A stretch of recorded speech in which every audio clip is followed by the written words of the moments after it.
Bem, gente, vamos então iniciar essa aula onde a gente vai falar sobre operadores lógicos e relacionais, sobre comandos condicionais if, else e sobre cast.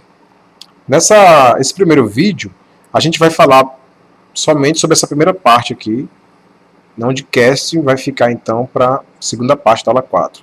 Vale a pena chamar a atenção que a gente deveria, a gente pode acessar o site da disciplina e ter acesso aos slides das aulas e sempre dar uma olhadinha nesses slides antes de vir para a aula desse assunto.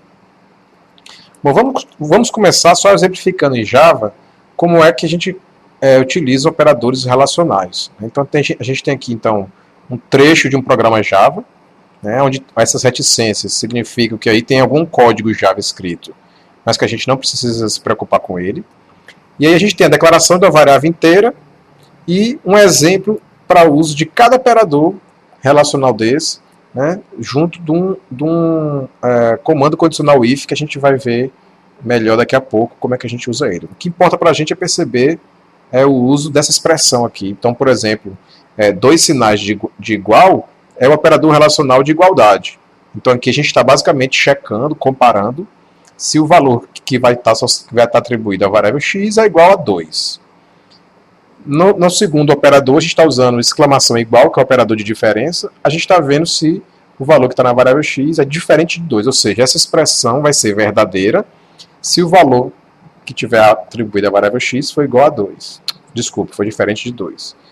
No terceiro operador, a gente está essa expressão usando o operador menor que, então vai ser verdadeira se o valor que tiver na variável x for menor que 2. O operador maior que vai ser se o valor for maior que 2. E a gente tem ainda os operadores menor ou igual e maior ou igual, que basicamente vai então checar nessa expressão aqui se o valor que a variável x armazena é um valor menor ou igual a 2. Então vai ser verdadeiro se esse valor for 1, 0 ou então 2, ou qualquer valor menor que 2 também. Mesma coisa de forma similar com o operador maior ou igual. Além dos operadores então relacionais, a gente tem também em Java os operadores lógicos ou booleanos. Basicamente a gente tem três tipos de operadores lógicos. O operador de negação, que a gente vai que é usando o símbolo de exclamação. O operador OU, com a barra vertical, duas barras verticais, ou o operador I, dois I comerciais. Então observem que, com exceção do operador de negação, que é um operador unário, ou seja, a gente sempre usa ele para operar apenas sobre um operando. Então aqui a gente está, por exemplo, negando o resultado ou o valor que está atribuído à variável B aí. Então se B tiver um valor verdadeiro, exclamação B nega esse valor, o resultado é falso. Se B tiver um valor falso atribuído a ela, exclamação B nega esse valor, o resultado, portanto, vai ser verdadeiro, true. Já os operadores OR e AND, OR e AND, ou OU e I, o que geralmente a gente usa eles para fazer uma composição de expressões. Então aqui a gente tem duas expressões usando um operador relacional, a primeira um operador maior que, a segunda usa o operador menor que, e a gente está compondo essas duas expressões com o operador lógico OU. Então o que a gente está olhando aqui, nessa expressão compostas, vamos dizer assim, é comparando se o valor da variável x é maior que 2 ou se o valor da variável x é menor que 2. Ou seja, a gente está querendo, na verdade, que essa expressão toda retorne verdadeiro se na variável x não tiver o valor 2, o valor for diferente. Ou seja, se ele for maior ou se ele for menor, vai dar verdadeiro. De forma equivalente, similar, a gente tem aqui o operador AND. Então, só que a semântica do AND é um pouquinho diferente da semântica do OU. Enquanto o OU, basta um dos dois serem verdadeiros para a operação toda, para a composição toda ser verdadeira, com o operador AND a gente precisa que os dois sejam verdadeiros, os dois operandos sejam verdadeiros para que a composição então seja verdadeira. Ou seja, nessa expressão aqui, AND, a gente tem uma subexpressão x maior que 2 e uma segunda subexpressão y maior que 0. Então, para a expressão toda ser verdadeira, tanto a variável x vai ter que ser maior que 2, quanto a variável y também vai ter que ser maior que 0. Se uma das duas condições, se uma das duas subexpressões for falsa, a composição como um todo vai ser falsa. Tá? Além disso, a gente está vendo aqui do lado esquerdo que o operador OU ele pode ser representado por uma barra vertical ou por duas barras verticais. E o operador I por um I comercial ou dois I comerciais. A gente vai ver em breve, daqui a alguns slides, qual é a diferença de usar um ou dois símbolos para representar esses operadores. Antes disso, vamos dar uma olhadinha aqui nessa tabela verdade, que é um recurso interessante, então, para a gente entender melhor a semântica, né, o significado desses operadores que a gente viu agora, os operadores booleanos. Então, a ideia da tabela verdade é a gente construir uma tabela, como essa que a gente está vendo aqui, que tem todas as combinações possíveis de valores booleanos para dois operandos, por exemplo, né, na hora que a gente vai montar as expressões de I, de ou esse operador novo aqui que eu vou explicar para vocês, que eu não tinha falado ainda. Tá? Então aqui a gente tem duas variáveis, A e B, e tem todas as possíveis combinações de A e B. True e true, true e falso, falso e true, falso e falso. São as possíveis combinações de A e B. Então nas demais colunas a gente vai escrever o exemplo de como funciona o operador negação aplicado a B. Quando B é true, o resultado dá falso. Quando B é falso, o resultado dá true. E assim por diante. Do mesmo jeito, a gente está exemplificando aqui como é que funciona o operador I aplicado a A e B. Quando A e B são true, o operador AND, o operador I, vai dar true. Qualquer outra situação, o operador AND vai dar falso. Ou seja, para A e B serem, para a expressão composta A e B ser verdadeira, tanto A quanto B tem que ser verdadeiros.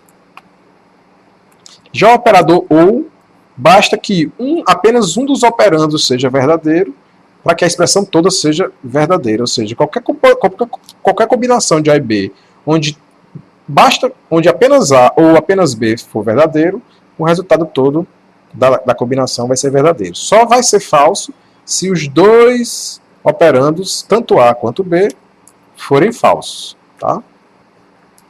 Já esse operador novo, que é o de disjunção exclusiva, que eu não tinha mencionado ainda, ele é um operador interessante porque o que ele checa, na verdade, é se tanto o operando A quanto o operando B, se ele tem valores diferentes. Então ele só vai ser verdadeiro, o resultado da composição A, disjunção exclusiva B, só vai ser verdadeiro se os dois operandos forem diferentes. Quando eles são iguais, ou seja, quando ambos são true ou quando ambos são falso, o resultado, então, de A, disjunção exclusiva B, vai dar falso. Tá?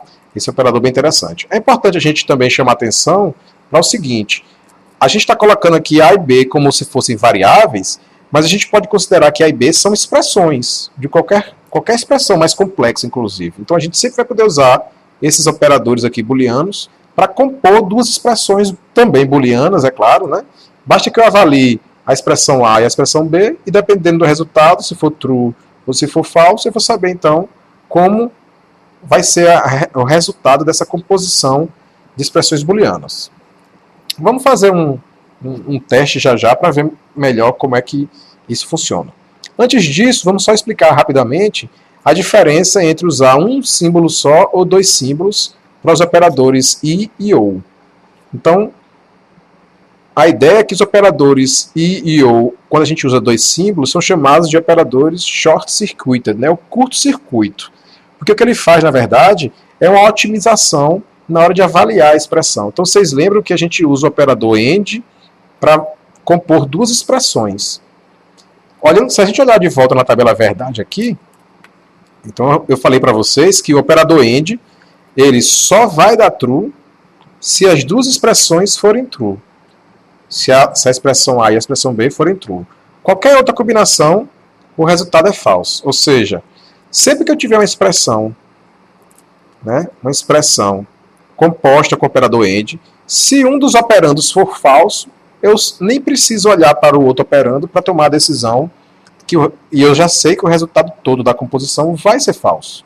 Tá? Como Java, a avaliação é sempre da esquerda para a direita, então é sempre a expressão mais à esquerda que vai ser avaliada primeiro. Se ela for falsa, o operador short-circuit não vai avaliar o segundo operando. Né? De modo equivalente, o operador OU, a gente viu aqui, que o operador OU só vai ser falso se as duas subexpressões A e B, as duas expressões A e B forem falsas também. Então, se eu avalio já a primeira expressão e ela dá true, eu não preciso avaliar a segunda expressão para saber que a composição, né, que a expressão composta, usando o operador OR, o resultado dela vai ser true também. E qual é o impacto disso para o desenvolvimento de software, então, para um programa Java? Esse segundo operando aqui, ele podia ser, na verdade, a execução de uma operação aqui. Então, eu posso chamar, mandar executar uma operação, desde que, é claro, essa operação retorne para a gente um valor booleano. O operador AND e o operador OR só podem ser compostos por expressões que, quando avaliadas, né, resultam num valor booleano. Só que do jeito que eu construí essa expressão aqui, como o primeiro operando dela é falso, o operador short circuited nem tenta avaliar o segundo operando. Ou seja, se isso aqui for a execução de uma operação, essa operação não seria executada.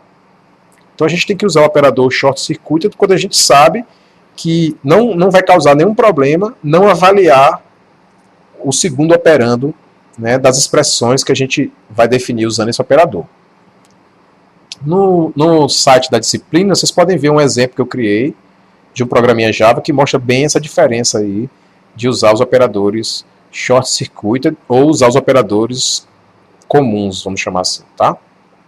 Bom, para a gente então confirmar que a gente entendeu bem como é que as expressões booleanas são avaliadas, como é que os operadores são avaliados, vamos olhar para esse exemplo de programa Java que tem 4 linhas, tá? E vamos ver como é que as variáveis B e C, como é que os valores delas vão mudar à medida que a gente executa esse programa Java. Então, na primeira linha do programa, a gente observa que a gente está declarando a variável B, inicializando ela com o valor true. Então, a variável B vai ter o valor true. A gente ainda não declarou a variável C, logo a variável C não tem valor nenhum. Na linha 2, é onde a gente está declarando a variável C. A gente não está alterando a variável B de forma alguma. Então, para alterar a variável B, a gente precisava escrever B recebe algum valor. Então, precisava escrever alguma coisa como B atribuído a alguma coisa. Enquanto a gente não escrever isso, a gente não vai estar mudando o valor da variável B. Logo, ela vai se manter true após a execução da linha 2. Mas a variável C vai ter sido inicializada e eu vou atribuir à variável C o resultado dessa expressão. A gente está usando aí, então, o operador de negação, operando o valor da variável B. Quando a gente avaliar a variável B, o valor que ela tem é true, está aqui. A negação de true é falso. Logo, eu vou inicializar a variável C com o valor falso. Na linha 3, a gente não está mudando o valor da variável B. Então, a gente já sabe que B vai continuar sendo true. Mas a gente agora tem uma expressão aqui mais interessante, que usa... A gente pode quebrar essa expressão aqui em duas subexpressões, né? Então, nessa primeira expressão, nessa segunda expressão. Como a gente está usando o operador short circuited aqui, AND, a gente sabe que se a primeira subexpressão, o resultado dela for falso, a gente não vai precisar avaliar a segunda subexpressão. Então, vamos com calma, vamos tentar avaliar essa primeira subexpressão. De novo, essa primeira subexpressão, a gente pode quebrar ela, a gente pode olhar só aqui para dentro primeiro, que é uma expressão, né, que é true ou B. Como a gente viu lá no operador short circuited, outro operador short circuited ou aqui, sempre que o primeiro operando for true, a gente sabe que nem precisa avaliar o segundo operando. Então, independente do valor de B, a gente já sabe que o resultado dessa primeira subexpressão aqui vai ser true. True ou qualquer coisa dá sempre true. Só que a gente está negando aqui essa expressão, né, essa primeira subexpressão. Então, o resultado todinho dessa subexpressão aqui vai ser falso. Relembrando, então, o operador short circuited, como o resultado dessa primeira subexpressão aqui é falso, e a gente tem um short circuited AND aqui, falso e qualquer coisa é sempre falso. Então, não preciso, nenhum programa Java vai avaliar o valor de C. Então, é interessante observar que nessa expressão que a gente construiu aqui, como é true ou uma variável, o resultado daqui é falso e alguma outra variável, os valores das variáveis B e C jamais vão ser lidos pela máquina virtual, porque os operadores short circuit não vão precisar fazer a avaliação, então, dessas duas expressões. Então, o resultado geral dessa expressão aqui vai ser falso. Na linha 4, a gente agora sim está mudando o valor da variável B. O valor da variável B vai ser o valor de C composto com o operador OR dessa expressão aqui, que é a negação da negação de B. Então, de novo, vamos avaliar sempre da esquerda para a direita. Qual é o valor da variável C? A gente está vendo aqui, ó, o valor da variável C é falso. Como a gente está usando falso com short circuited ou, a gente vai ser obrigado a avaliar o segundo operando. Se fosse true, true ou qualquer coisa, dá sempre true. A gente não precisaria avaliar, mas como é falso, a gente vai ser obrigado a avaliar essa segunda expressão. Então o valor da variável B é true atualmente. Quando eu nego o valor da variável B, isso passa para falso, ou seja, o resultado dessa primeira expressão aqui interna vai ser falso, só que eu vou novamente negar o resultado. Então, o resultado total da negação de falso vai ser true. Então aqui eu vou ter C, que é falso, ou true. Então a gente viu lá na tabela verdade, né, que o ou, ele só vai ser, o resultado dele vai ser falso quando ambos os operandos forem falsos. Como esse operando aqui, o resultado é true, B vai receber true. Então, B recebe true. Como a quarta linha não estou atribuindo nenhum valor a C, C continua falso. Né? Então, por acaso, vocês viram, na verdade, que o programa, ele acabou que ele não alterou o valor da variável B e C em nenhum momento. Mas o que foi importante para a gente foi ver como é que funciona a avaliação aqui de expressões booleanas, tá? Bom, aqui a gente tem mais um exemplozinho para sedimentar melhor o conhecimento, né? Então, do mesmo jeito. Só que aqui tem uma coisa interessante. Ó. Na linha 1, a gente está declarando tanto a variável B quanto a variável C. Que valor vocês acham que que as variáveis B e C vão ter depois que eu executar só a primeira linha? É importante lembrar que Java não inicializa variáveis automaticamente. Ela vai te obrigar sempre a explicitamente inicializar. Tá? Então, depois de executar a primeira linha, as variáveis B e C não têm nenhum valor. Não foram inicializadas ainda. É de se esperar, então, que nas linhas logo abaixo, a primeira coisa que a gente vai fazer é inicializar essas variáveis antes de usar elas. Então, aqui, ó, na linha número 2, o que a gente está fazendo é inicializando a variável B com o resultado dessa expressão. True ou falso, a gente já viu na tabela verdade, né? Que usando o ou, a gente, como é short circuited, e o primeiro valor é true, a gente não precisa nem olhar para o segundo valor, já vai ser true o valor de B. Né? Já na linha 3, a gente tem true e B. Apesar de ser um short circuit daqui, o AND, mas como o primeiro operador é true, a gente vai ter que avaliar o operador B, a variável B no caso, para saber o resultado então de C. Como a variável B é true, a gente tem aqui na expressão true e true. Logo o valor de C, né, vai ser true também. Ah, desculpe, esqueci de mencionar que na segunda linha a gente ainda não inicializou C. Então C continua sem ter nenhum valor. Né? Só na terceira linha é que a gente coloca então em C o resultado de true e true. Né? B tem true. True e true na tabela verdade a gente viu que dá true, né? Dá verdadeiro. É a única situação que a composição com o operador AND dá verdadeiro, quando todos os dois operandos são verdadeiros. Por fim, na quarta linha, a gente tem aqui uma expressão usando aquele operador relacional de igualdade. Então, ele está comparando se o valor de B é igual ao valor de C. E colocando a resposta na variável B. Como a gente está vendo aqui, ó, tanto em B quanto em C, a gente tem o valor true. Logo, eu não vou alterar o valor de B, vai continuar sendo true. A quarta linha eu não estou atribuindo nenhum valor a C, então eu também não mudei o valor de C. C continua com o valor true. Ok? Bom, finalmente vamos olhar aí o exemplo de onde é que a gente vai usar essas expressões lógicas e booleanas, tá? Então, a gente viu aí, desde as primeiras aulas, né, que existem estruturas de controle condicionais, né, ou de seleção, e de repetição, tá? Que em Java são representados pelos comandos if, else, e pelo comando while e outros comandos similares ao while que a gente vai falar numa outra aula.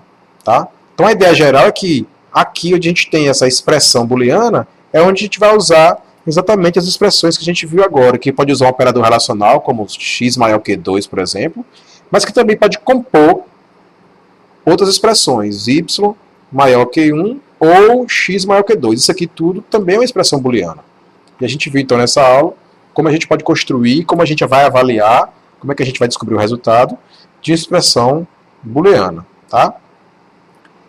Então, voltando para o foco dessa aula, que é discutir as expressões relacionais e booleanas, os operadores relacionais e booleanos, e o comando if-else, nessa página aqui, nesse slide aqui, a gente está vendo as possíveis sintaxes para uso do comando if-else. Então, o padrão mais comum, né, que está representado aqui por esse quadro, é ter o comando if, com expressão booleana sempre entre parênteses, um abre-chaves e um fecha-chaves que delimita um bloco de comandos. Então vocês estão vendo aqui que a gente está chamando aqui, ó, bloco 1, significa que nessa linha aí, na verdade, podem ter N blocos de comandos, né? N comandos, melhor dizendo, ou seja, comandos que vão executar se o resultado dessa expressão booleana for verdadeiro. Já no bloco else, aqui ó, entre chaves, a gente tem um conjunto de comandos, um bloco de comandos, de novo, N comandos quaisquer, que vão executar se o valor dessa variável aqui, dessa expressão booleana, for falso. Tá? Variações da sintaxe do comando if, por exemplo, estão aqui embaixo, a gente tem uma opção que não usa o abre e fecha chaves aqui de cima, ó, aqui embaixo a gente não está usando nem abre nem fecha chaves. Isso só é válido em Java, quando ao invés de um bloco de comandos, a gente tem apenas um comando no if e apenas um comando no else. Então, nesses casos, quando a gente tem um comando só e não vários comandos, o uso de chaves ele é opcional. Tá? Então, nada impede também que eu tenha apenas um if, ó, como está aqui, ou seja, o comando else ele é opcional também, eu posso ter apenas um if. Sem chave significa que só tem um comando aqui dentro. Se eu quisesse colocar, ao invés de um comando, um bloco de comandos, teria que ter um abre-chaves aqui e um fecha-chaves no final do bloco de comandos, tá? E por fim, a opção que a gente tem de ter um if encadeado. Então imagine que eu tenho, na verdade, não só uma situação, né, de uma expressão booleana, e se ela for verdadeira, eu executo um bloco de comandos, se ela for falsa, eu executo outro bloco de comandos. A gente aqui, ó, nesse caso, a gente tem um exemplo que a gente tem, na verdade, 3 situações. A expressão 1 ser verdadeira, eu executo esse bloco de comandos. Se a expressão 2 for verdadeira, eu executo esse bloco de comandos. E se a expressão 1 e 2 não forem verdadeiras, se todas forem falsas, eu vou executar esse terceiro bloco de comandos. Tá? Então a gente vai ter o que a gente chama de ifs encadeados. Então a gente tem aqui if, expressão 1, else, outro if expressão 2, else, bloco 3. Então a gente poderia, na verdade, colocar aqui, sair encadeando outros ifs aqui. If, expressão 3, e aqui um else. E assim por diante. Tá? Então sempre que a gente precisar escrever mais de um if, a gente faria dessa forma. Obviamente que com essa estrutura aqui, apenas um dos 3 blocos vai ser executado. O bloco 1, se a expressão for verdadeira, o bloco 2, se a expressão for falsa e a expressão 2 for verdadeira, e o bloco 3, se as 3 expressões, a 1 e a 2, forem falsas. Tá? Importante deixar isso claro. Então, para a gente exercitar, vamos fazer esse exercício 1, na verdade a gente vai fazer aqui na própria tela, né? Que é escrever um programa que vai ler 3 números inteiros distintos e imprime o maior dos 3. Então perceba que o enunciado do exercício está dizendo para você já considere que os valores inteiros que você vai escrever vão ser distintos. Não precisa testar isso não, para simplificar. Tá? Então ó, a gente tem aí, vamos começar a mostrar como a gente resolveria esse problema. Então a primeira coisa é declarar uma variável IN do tipo scanner, a gente já viu, né, na aula de formatação de leitura de entrada e saída, que esse scanner, por enquanto, para a gente simplificar a ideia, representa o teclado. Então via essa variável IN, a gente vai fazer chamadas para o teclado, para ler os valores do teclado. A gente então está declarando 3 variáveis, N1, N2, N3, para representar os 3 números que vão ser lidos do teclado.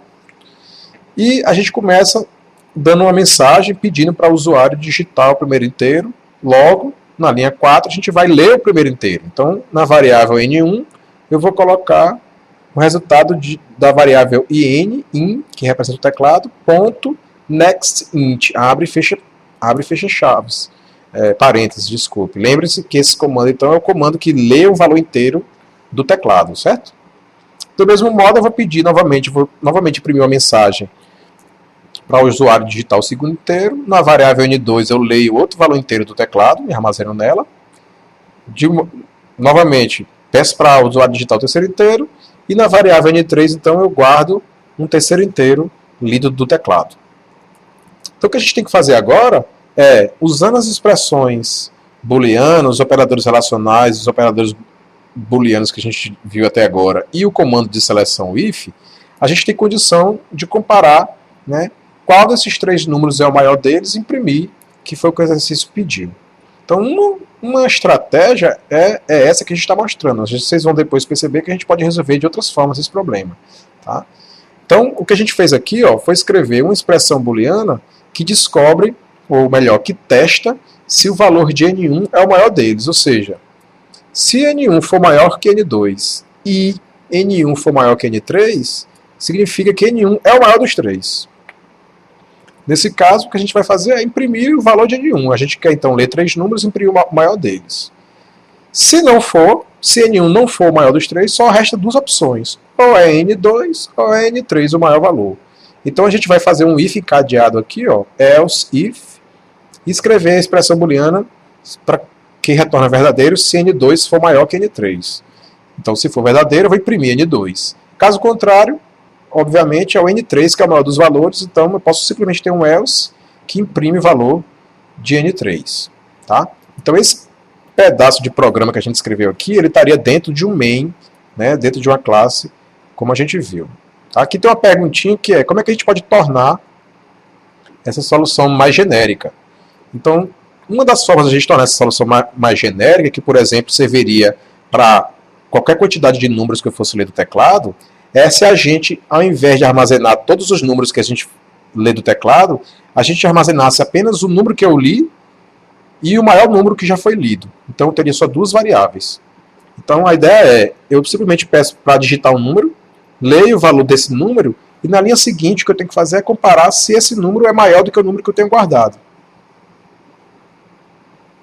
Se o número lido for maior do que o número que eu já tinha guardado, eu simplesmente substituo esse número lido, o valor desse número lido, substituo a variável que guarda o maior número guardado. Então assim eu posso ler outro número, se ele for menor eu não faço nada, se ele for maior eu coloco o valor dele na variável que guarda o maior número. E aí eu vou ter no final da execução, na variável que guarda o maior número inteiro que foi digitado no teclado, certo? Bom, aqui a gente tem outro exercício que deve ler um valor real, observe agora que é o valor real, não mais inteiro, que corresponde a uma nota, né? Então a ideia é que esse valor, essa nota vai ser sempre maior ou igual a 0 e menor ou igual a 10. Então a gente tem um intervalo aí de valores possíveis para a nota que é de 0 a 10. E dependendo do valor da nota, né, a gente tem aqui um intervalo que relaciona então um conceito com um limite aqui para a nota. Então o que a gente quer é que a pessoa digite um valor real e dependendo desse valor real, que tem que ser entre 0 e 10, que a gente imprima como resultado qual for o conceito equivalente àquela nota real. Certo? Então eu vou fazer junto com vocês esse exercício aqui no Eclipse. Vamos chavear aqui para o Eclipse. Né? Então vamos criar, a primeira coisa, vamos criar um projeto Java aqui no Eclipse. Eu sempre prefiro criar um projeto Java fora do Workspace, porque eu sempre sei onde é que ele vai estar salvo. Então eu vou criar aqui uma pasta aula 4. E vou criar meu projeto Java aqui nessa pasta aula 4, certo? Está aqui. Então já vou deixar assim mesmo, com o mesmo nome aula 4. Vou terminar aqui. Então está aqui meu projeto. Então eu vou criar uma classe Java aqui. Apesar de não ter dado essa aula de pacotes ainda, mas vamos sempre colocar essa informação de pacotes, certo? Para simplificar, vou sempre colocar aula 04 tanto para o nome do pacote como para o nome da classe. Observe que no caso do nome da classe, a gente sempre vai começar com letra maiúscula, é um padrão de programação em Java. Todo o resto é sempre com letra minúscula, só o nome da classe é com letra maiúscula, tá? Começa com maiúscula. E eu vou pedir para criar um método main, que é onde a gente vai programar esse resultado aí, do nosso exercício. Né? Então aqui a gente tem uma classe Java e aqui a gente tem o principal main e aqui dentro que a gente vai programar a solução do nosso exercício. Então vamos relembrar o exercício aqui. Então a gente quer ler um valor real que corresponde a uma nota e dependendo que essa nota vai ter que ser entre 0 e 10 e dependendo do valor da nota a gente vai usar essa tabela aqui para calcular então para definir então qual é o conceito que a gente vai imprimir. Então, baseado na nota que foi lida, a gente vai olhando para essa tabela, imprimir o conceito equivalente, tá? Então, vamos lá. A primeira coisa que a gente tem que fazer é trabalhar com o scanner, né? Então, a gente tem que usar a classe scan, definir a variável in, que é como a gente tem feito, certo?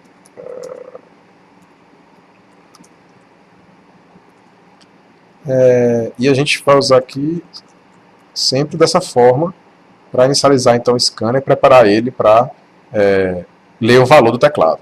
Então a gente vai ter que ler o valor real, certo? Então vamos o tipo primitivo padrão para o valor real, a gente viu em Java, é double, certo? Então a gente vai criar uma variável double, chama ela de valor, ou de nota, melhor dizendo, né, pelo exercício, e vamos ler o valor do teclado. Então, in.next double, certo? Claro que antes de ler, né, a gente precisa avisar para o usuário o que é que ele vai ter que fazer. Então a gente vai colocar aqui uma mensagem, digite a nota. Então na linha seguinte a gente está lendo a nota. Opa, vamos corrigir aqui. A gente está lendo a nota. E agora a gente pode tomar algumas decisões. Então a primeira coisa a gente sabe que a nota tem que ser maior ou igual a 0, menor ou igual a 10. Então a gente pode começar testando se o valor da nota é válido. Então a gente sabe que a nota tem que ser maior ou igual a 0 e a nota tem que ser menor ou igual a 10. Na verdade, vamos fazer o contrário. Vamos ver a situação que ela não pode ser, né? Então vamos fazer assim. A gente quer, se a nota for menor que 0 ou se a nota for maior que 10, a gente sabe que esse valor é inválido de nota. Então a gente vai dar aqui uma mensagem para o usuário dizendo nota inválida, certo? Vamos fazer assim que pode ser mais fácil. Caso contrário, ou seja, se a nota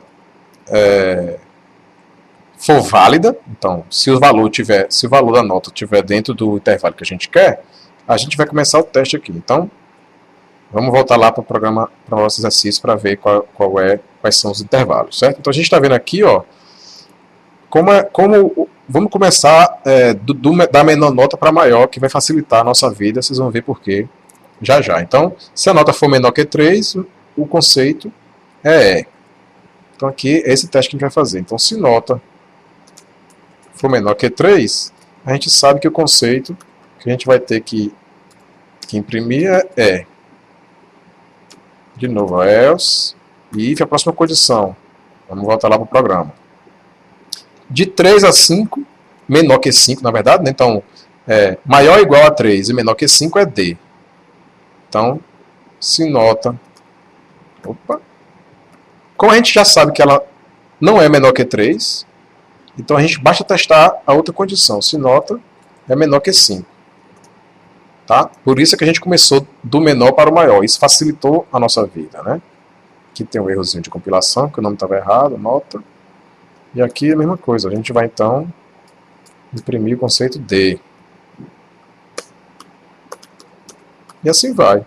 Qual é a próxima situação? Se a nota for menor do que, vamos olhar lá, menor do que 7, depois 8,5 e 10. Então, menor do que 7, o conceito vai ser C. E se a nota for menor do que 8,5, o conceito vai ser B. Caso contrário, ou seja, a nota só pode estar entre 10 e 8,5 agora. Caso contrário, o conceito vai ser... Opa! O conceito vai ser A. Certo? Então essa aqui é a solução para o nosso programa. Então perceba que a primeira coisa que eu fiz foi garantir que o valor que eu estou trabalhando é um valor válido, né? Para a nota. No caso aqui, se o valor for menor que 0 ou maior que 10, a nota vai ser inválida. Não é uma nota válida. Se não, a gente vai checar então, se essa nota for menor que 3, o conceito vai ser E. Se não for menor que 3, mas for menor que 5, vai ser D, e assim por diante. Então essa abordagem que a gente usou de começar do menor para o maior simplificou as condições, né, da nossa expressão booleana. Se a gente fosse usar de cima para baixo, a gente teria que ter feito o teste da nota. A primeira coisa é saber se ela era menor ou igual a 10 e maior ou igual a 8,5. Começando de baixo para cima, a gente simplifica um pouco o conceito. Tá? Então vamos testar esse programa aqui, vamos salvar, Ctrl S para salvar, e vamos rodar aqui a aplicação, vamos ver aqui o resultado. Então digite a nota, eu vou botar 7, e a gente vai ver que se for 7, né, o conceito é B de bola. Então entre 7 e 8,5, aliás, 7 não está incluído, né? Maior ou igual a 7 e menor ou igual a 8,5, o conceito é B. Vamos conferir lá. Maior ou igual a 7, menor que 8,5, o valor da B, certo? Então esse exercício aqui está correto, ok? Bom, então é isso aí, esse foi só um exercício para testar o uso do comando if, e essa aula fica por aqui. Dá uma olhadinha lá no nosso site, para você ver se tem mais algum material que você possa utilizar, beleza? Um abraço.